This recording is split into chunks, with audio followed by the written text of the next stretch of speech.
I started using calcium bentonite clay after the nuclear power plant crisis in Japan last year to detox from radiation. I found out all these other amazing things that it does for your body. Anyone who knows me knows that when I find something that really works, is really healthy for me, I have to tell everyone that I know about it so they can use it too.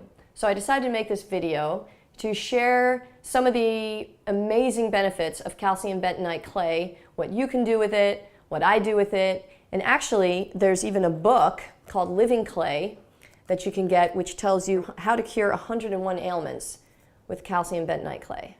Okay, so I know you might be saying, what? She's telling me to eat dirt? But before you make any judgments, let me tell you a little bit about what clay is, and you might feel a little better about it. Clay is a volcanic ash that is charged with energy from a volcano. It's aged in inland rivers, lakes, and seabeds for millions of years to become different types of clay. Calcium bentonite clay, which is what I'm talking about today, is widely becoming known as an alternative healing method, although it's actually been used for thousands and thousands of years as a natural healing remedy for people. We're coming back to it now because it's so safe and there are no negative side effects, and it's not going to harm any of your organs.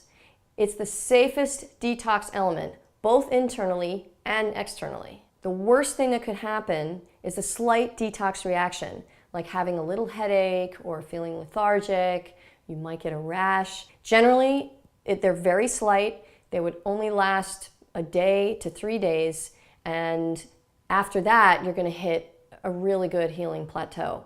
So if you are having some kind of discomfort or any kind of detox reaction symptoms, use your common sense, but go with the flow and try not to suppress the symptoms, because this does mean that the clay is working and it's going to help eliminate whatever is ailing you from your body. So you want to really welcome it. Calcium bentonite clay is a multifaceted healing element. It acts as a catalyst by partnering with the body so that it can heal itself. The way that it works to gently detox the body is by acting like a magnet, drawing toxins and pathogens to it, binding with them, and then pulling them out of the body. Even if we have a pristine diet, we still have to manage the toxins in our environment, which these days are so abundant. The clay will clean out chemicals, infections, viruses, fungus, molds, yeast, and even radiation, which is what I started taking it for. And it does remarkable work in restoring deficient organs. For healing the body, there are 3 main ways that you can use the clay. Taking a clay water mixture, drinking it, using it as a mask or a healing poultice on any part of the body, and taking a clay bath. On a daily basis, I drink about an ounce of the clay water mixture. So what I do is I take about 2 tablespoons of the clay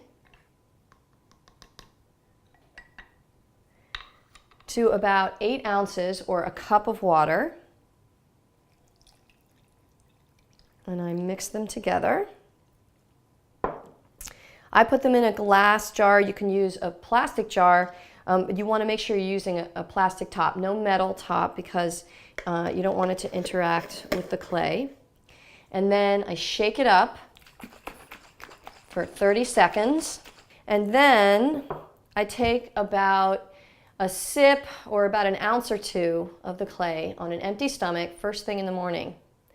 Then I wait about an hour before I eat anything. You don't have to do this, but it does help the detoxification process. So, but if you're wake up late and you need to just take your clay and then eat some food and then run out the door, that's okay. But it does help a little bit to have a little bit of time in between when you're drinking the clay and when you're eating your food. And then I take another ounce or 2 at night just before I go to bed. So if you're taking any kind of medication, then you want to wait 1 to 3 hours before taking the clay, or if you're taking the clay first, then you want to wait 1 to 3 hours before taking the medication. Just leave a little time in between the clay and the medication. And even though there are no contraindications to taking the clay, if you do have a medical condition, you might want to consult your naturopath or other alternative healthcare provider before taking the clay. So, here's to your health.